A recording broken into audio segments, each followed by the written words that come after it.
XLPU college ಪ್ರಾಯೋಜಿತ ಅಖಾಡ big fight ವಿಶೇಷ ಮತ್ತೆ ಮುಂದುವರಿಸ್ತಾ ಇದ್ದೀನಿ. ಬಸವರಾಜ್, ಒಂದು ಪ್ರಶ್ನೆ ಇದೆ ನನ್ನಲ್ಲಿ. ಏನಂತ ಹೇಳಿದ್ರೆ, ಇಂಥ ಒಂದು ವಿಚಾರಗಳು ಬಂದಾಗ ಈ ಸೆಲೆಕ್ಟಿವ್ ಆಗೋದು, ತನಗೆ ಯಾವುದು ಬೇಕೋ ಅಲ್ಲಿ ಹೋರಾಟಗಳು ಮಾಡೋದು, ತನಗೆ ಬೇಡದಿದ್ದಾಗ ಬೇಡ ಅಂತ ಹೇಳೋದು, ಅವ್ರಿಗೊಂದು ಸ್ಟಿಕ್ಕರ್ಗಳು. ನನಗೆ ಇನ್ನೇನು ಬೇಜಾರಿಲ್ಲ. ನೀಟ್ ಅನ್ನೋದು ಶಿಕ್ಷಣ ತಜ್ಞರಿದ್ದಾರೆ. ಅವ್ರ ಮಗ ಕೂಡ ನೀಟು ಅಭ್ಯರ್ಥಿ ಇದ್ದ, ಆಕಾಂಕ್ಷಿ ಇದ್ದ. ಆ ಹುಡುಗ ಅವನಿಗೆ ಸುಸ್ತಾಗ್ಬಿಡ್ತಾರೆ ರೀ. ಇದು ಅವ್ರ ಮಗನ ಮಾತ್ರ ನಾನು ಹೇಳ್ತಿಲ್ಲ, ಯಾರೇ ಓದಲಿ ನೀಟಿಗೆ ಅಂತೇಳಿ 18 ಗಂಟೆ 19 ಗಂಟೆ ಬೇರೆ ಬದುಕೇ ಇರಲ್ಲ ಅವ್ರಿಗೆ. ಬೇರೆ ಅಪ್ಪ ಅಮ್ಮದು ಏನು ಕೆಲಸ ಹೇಳಿ? ಬೆಳಗ್ಗೆ 4 ಗಂಟೆಗೆ ಎದ್ದೇಳು, ಟೀ ಕುಡಿತಿರಿಂದ ಟೀ ಮಾಡಿಕೊಡು, ಅವ್ನಿಗೆ ಏನಾರ ಸಬ್ಜೆಕ್ಟ್ಸ್ ಮೆಟೀರಿಯಲ್ಸ್ ತಂದುಕೊಡು, ಅವ್ನು ಸ್ವಲ್ಪ ವಾಕಿಂಗ್ ಮಾಡಪ್ಪ, ಸ್ವಲ್ಪ ಏನಾರ ತಿನ್ನೋ, ಬೆಳಗ್ಗೆಯಿಂದ ಏನೂ ತಿಂದಿಲ್ವಲ್ಲೋ, ತಲೆ ಸುದ್ದು ಬರುತ್ತೆ ಕಣೋ, ಈ ಉಪಚಾರ, ಟ್ಯೂಷನ್ ಕರ್ಕೊಂಡು ಹೋಗು.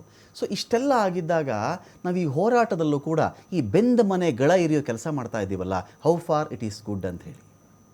ಬೆಂದ ಮನೆ ಅದು, ಆ ಮಕ್ಕಳ ಮನೆಗಳು ಬೆಂದು ಹೋಗಿವೆ ಇವತ್ತು. ಅಲ್ಲಿ ಆಂಟಿ ಎಲಿಮೆಂಟ್ ಇದ್ದ ಅವ್ರ ಸ್ಟೇಟ್ಮೆಂಟ್ ಗಮನಿಸಿದ್ರೆ ಸರ್, ಪ್ರಕಾಶ್ ರಾಜ್ ಹೆಂಗೆ ಹೇಳಿದಾಗ ಗೊತ್ತಾ ಸರ್, ಅರುಂಧತಿರ ಏನು ಮಾತಾಡಿದ್ರು ಗೊತ್ತಾ ಸರ್ ಇವರೆಲ್ಲ ಸೇರ್ಕೊಂಡು sir purely aunty national sir, ಇದು ಫಂಡಿಂಗ್ ಸರ್, ಇದು ಪಾಕಿಸ್ತಾನ ಪೇಶಾವರಿಂದ ಟ್ರಕ್ಕಲ್ಲಿ ದುಡ್ಡು ಬಂದು ನಾನೇ ಕಣ್ಣಾರೆ ಕಂಡೆ ಸರ್ ಅಂತ ಮಾತಾಡ್ತಾರಲ್ಲ.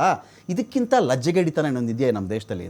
ಸರಿ ಸರ್, ಇದ್ರಾ ಒಬ್ಬರನ್ನೂ ಬಿಡಬೇಡಿ, ಅದರಲ್ಲಿ ಆ ಎಲಿಮೆಂಟ್ಗಳು ನಿಜವಾಗ್ಲೂ ಇದ್ದರೆ ನಾನೇ ಜೊತೆಗೆ ನಿಂತ್ಕೋತೀನಿ, ಬಿಡಬೇಡಿ, ಪಾಯಿಂಟ್ ಔಟ್ ಮಾಡಿ, ಇವನು ಇಂಥ ಕ್ಯಾಂಡಿಡೇಟ್ ಹೇಳಿ ಮಾಡಿ. ಅಂದರೆ ಯಾರು ಪಂಜಾಬ್ ರೈತರು ಬಂದುಬಿಟ್ರೆ ಖಲಿಸ್ತಾನಿಗಳು, ಅವರು ಪಾಕಿಸ್ತಾನ ಬೆಂಬಲಿತರು, ಅವನು ಅಂತ ದೊಡ್ಡ ದೊಡ್ಡ ಕಾಸಿದೆ, ಇದು ಕಾರ್ಗಳಿದೆ.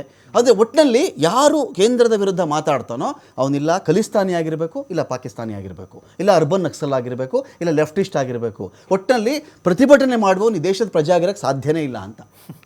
ಈ ನರೇಟಿವ್ ಓಕೆನಾ? ಇದು ಬರೀ ಪ್ರತಿಭಟನೆ ಅಲ್ಲ ಸರ್, ನೀವು ಇನ್ನೂ ಏನು ವಿರುದ್ಧವಾಗಿ ಮಾತಾಡಿದ್ರೆ ಸಾಕು, ಅಲ್ಲಿಗೆ ನೀವು ಇಂಟರ್ನ್ಯಾಷನಲ್ ಆಗ್ಬಿಡುತ್ತೆ. ಪ್ರತಿಭಟನೆ ತುಂಬಾ ದೂರ ಆಯ್ತು. ದೊಡ್ಡ ಮಾತಾಡೋಕೆ ಮಾಡಕ್ಕೆ ಅಷ್ಟೊಂದು ಧೈರ್ಯ ಬೇಕು. ಕರೆಕ್ಟ್. ಇವತ್ತು ನಾನು ಕಳೆದ 20 ದಿವಸಗಳಿಂದ ನಾನು ಅಬ್ಸರ್ವ್ ಮಾಡ್ತಾ ಇದ್ದೀನಿ. ಕಳೆದ 3 ದಿವಸದಿಂದ ನಾನು ಫ್ರೀಡಮ್ ಪಾರ್ಕ್ ಅಲ್ಲಿ ಬೆಂಗಳೂರಲ್ಲಿ ಇದ್ದೀನಿ. ಸುಮಾರು ಪೊಲಿಟಿಕಲ್ ಆಕ್ಟಿವಿಟೀಸ್ ಅಲ್ಲಿ ನಾನು ಕಳೆದ 12 ವರ್ಷದಿಂದ ಇದ್ದೀನಿ. ಪ್ರೊಟೆಸ್ಟ್ಗಳನ್ನು ನೋಡಿದ್ದೀನಿ, ಹಲವಾರು protest. But for the first time ಈ ಡಿಬೇಟ್ಗೆ ನಾನು more than Aam Aadmi party as a parent ನಾನೊಂದು ಮಾತು ಹೇಳೋಕ್ಕೆ ಬಯಸ್ತೀನಿ. ಸರ್ ಹೇಳ್ದಂಗೆ ನನ್ನ ಮಗನು ಇವತ್ತು 10th ಓದ್ತಾ ಇದ್ದಾನೆ.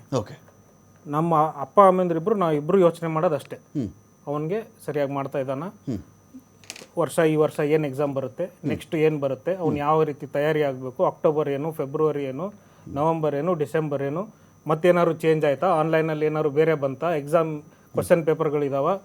ಇದನ್ನೇ ಆಬ್ವಿಯಸ್ಲಿ ಎಲ್ಲ ಪೇರೆಂಟು ಮಾಡೋದಿದೆ. ಯಾಕಂದರೆ ಭಾರತದಲ್ಲಿ ಎಜುಕೇಷನ್ನಿಂದ ಒಂದು ಜನ್ರೇಷನ್ನೇ ಚೇಂಜ್ ಆಗ್ಬೋದು ಅನ್ನೋಂಥ ಒಂದು ಪ್ರಸ್ತುತಿ ಇದೆ. ಸೊ ಆಗಿರುವಂಥ ಕಾಳಜಿ ಇದ್ದಾಗ ನೀವು 2-3 ದಿವಸದಿಂದ ನೀವು ಅಲ್ಲಿ ನೋಡಿದರೆ ಪ್ರೊಟೆಸ್ಟಲ್ಲಿ, ಇವ್ರು ಯಾರು ರಾಜಕಾರಣ ಮಾಡುವಂಥ ಹುಡುಗರಲ್ಲ ಸರ್. ನಿಜವಾಗ್ಲೂ ತಪಸ್ಸು ಮಾಡಿ ಓದಿ ಮಾಡಿ ಅಲ್ಲಿ ಒಬ್ಬರು ವ್ಯಕ್ತಿ ಬಂದಿದ್ರು, ಪೋಷಕರು ಬಂದಿದ್ರು. ಆ ಪೋಸ್ಟರ್ಲಿ ಇದ್ದಾನಲ್ಲಪ್ಪ, ಅವ್ನು ನನ್ನ ಮಗ ಅಪ್ಪ ಸತ್ತೋಗಿದ್ದಾನೆ, ಅವನ ಅಪ್ಪ ನಾನು ಅಂತ, ನಾನು ಪ್ರತಿಭಟನೆಗೆ ಬಂದಿದ್ದೀನಿ ಅಂದರು. ಅವ್ರನ್ನೂ ನಾವು ಒಂದು ಸ್ಟಿಕ್ಕರ್ ಅಂಟಿಸ್ಬಿಡೋಣ ಅವ್ರ ತಲೆ ಎಲ್ಲ. ಸರ್ ಇವತ್ತು ಅಲ್ಲಿ ನೀವು ನೋಡಿದರೆ ಎಂಥ ಮಕ್ಕಳು ಅಂದರೆ ಅವ್ರ ಪಾಪ ಸರ್, ನಾನು ಪ್ರಿಪ್ರೇಷನ್ ಮಾಡ್ತಾ ಇದ್ದೀನಿ, 1 ಗಂಟೆ ಅಥವಾ ಅಟ್ಲೀಸ್ಟ್ ನಾನು ಕೊಡಬೇಕು ಅಂತ ಬಂದಿದ್ದೀನಿ ಅಂತ. ನಾನು ಎಷ್ಟು ಜನರ ಜೊತೆ ಇಂಟ್ರಾಕ್ಟ್ ಮಾಡಿದೆ, ನೀನೇನು ಮಾಡ್ತಾ ಇದೆಯಪ್ಪ, ಯಾಕೆ ನನ್ನ ಕಡೆಯಿಂದ 1 ಗಂಟೆ ಟೈಮ್ ನಾನು ಈ ಪ್ರತಿಭಟನೆ ಕೊಡಬೇಕು, ನನ್ನ ಪ್ರತಿಭಟನೆ ದಾಖಲಿಸಬೇಕಿದ್ರಲ್ಲಿ. ಅಲ್ಲಿ ನಂದು ಎಷ್ಟೊಂದು ಸ್ನೇಹಿತರಿದ್ದಾರೆ, ಅವ್ರ ಜೊತೆ ಮಾತಾಡ್ತಾ ಇದ್ದೀನಿ. ಅವ್ರಿಗೆಲ್ಲ ಊಟ ತಿಂಡಿ ವ್ಯವಸ್ಥೆ ಏನಪ್ಪಾ ಅಂದ್ರೆ, ಪ್ರತಿಭಟನೆಗಳಾದಾಗ ಹಲವಾರು ಪಕ್ಷಗಳು, ಆರ್ಗನೈಸೇಷನ್ಗಳು ಅಲ್ಲಿ ಸ್ಪಾನ್ಸರ್ ಊಟ ತಿಂಡಿ ಮಾಡ್ತಾರೆ. ಇದಕ್ಕೆ ಅದು ಇಲ್ಲ. ಹುಡುಗರು ಕಡಲೆ ಬೀಜ, ಚುರುಮುರಿ ತಿನ್ಕೊಂಡು ದಿವಸಾನ್ಗಂಟ್ಲೆ ಇದ್ದಾರೆ ಸರ್ ಅಲ್ಲಿ. ಎಲ್ಲೆಲ್ಲೋ MP ಇಂದ, UP ಇಂದ, ಬೆಂಗಳೂರಿಂದ ಹೋದವರು ಸಹಿತ ಅಲ್ಲಿ ಹುಡುಗರು ಇದ್ದಾರೆ. ಪೇಶಾವರ್, ಲಾಹೋರ್ ಯಾರು ಇರಲಿಲ್ವಾ ಇದರಲ್ಲಿ? ಕರಾಚಿ ಸಿಕ್ಕಿಲ್ಲ ಸರ್, ಮುಲ್ತಾನ್ ಅವ್ರು ಯಾರು ಸಿಕ್ಕಿಲ್ಲ, ಇಲ್ಲ ಇಸ್ಲಾಮಾಬಾದ್. ಸೊ ಇದನ್ನ ಪ್ರಶ್ನೆ ನನಗೆ more than sarcasm, I am worried that ನಮ್ಮ ನಾಯಕರುಗಳು ಇವತ್ತು, I don't care, I mean worst ಪ್ರಧಾನಮಂತ್ರಿ ಒಂದು ಪದಕ್ಕೆ ನನಗೆ ಮರ್ಯಾದೆ ಇದೆ, ಆದರೆ ವ್ಯಕ್ತಿಗೆ ಇವತ್ತು ಕಿಂಚಿತ್ತಾದ ಇದ್ದಷ್ಟು ಮರ್ಯಾದೆ ಇವತ್ತು ಆ ವ್ಯಕ್ತಿ ಕಳ್ಕೊಂಡಿದ್ದಾನೆ. ನಾನು ಏಕವಚನದಲ್ಲಿ ಮಾಡೋಕ್ಕೂ ನಾನು ಇನ್ನು ಮುಂದೆ ಇವತ್ತು ಮಾತಾಡಲ್ಲ. ನಮ್ಮ ಗೃಹ ಮಂತ್ರಿ ಇವತ್ತು ಏನ್ ಮಾಡಿದ್ರು ಸರ್ ತಪ್ಪು? ಆ ಹುಡುಗರು ಏನ್ ಮಾಡಿದ್ರು? ಏನ್ ನಿಮ್ ಕಾರ್ ಕಲ್ಲೆಸ್ದಿದ್ರಾ? ಏನಲ್ಲಿ ಬೀದಿಗೆ ಬಂದಿದ್ರಾ? ನಿಮ್ ಮನೆ ಮುಂದೆ ಬಂದಿದ್ರಾ? ನಿಮ್ ಮನೆ ಏನಾದ್ರು ಧ್ವಂಸ ಮಾಡ್ತಾ ಇದ್ರಾ? ಪ್ರೊಟೆಸ್ಟ್ ಮಾಡಕ್ ಜಂತರ್ ಮಂತರ್ ಅಲ್ಲಿ ಓಪನ್ ಆಗಿ ಪ್ರೊಟೆಸ್ಟ್ ಮಾಡಕ್ಕಿದೆ. ಅಲ್ಲಿ ಹೋಗ್ತಾ ಇದ್ದ ಹುಡುಗರಿಗೆ ಇವರು ಲಾಠಿ ತಗೊಂಡು ಹೊಡಿತಾರಲ್ಲ, ಅವ್ರ ತಲೆ ಹೊಡಿತಾರೆ. ಇವರು ಮನುಷ್ಯರ ಸರ್? ಇವರು ಏನ್ ಯಾರ ಮುಂದೆ ಪೌರುಷತ್ವ ತೋರ್ಸಕ್ ಹೋಗ್ತಾ ಇದಾರೆ ಇವರು?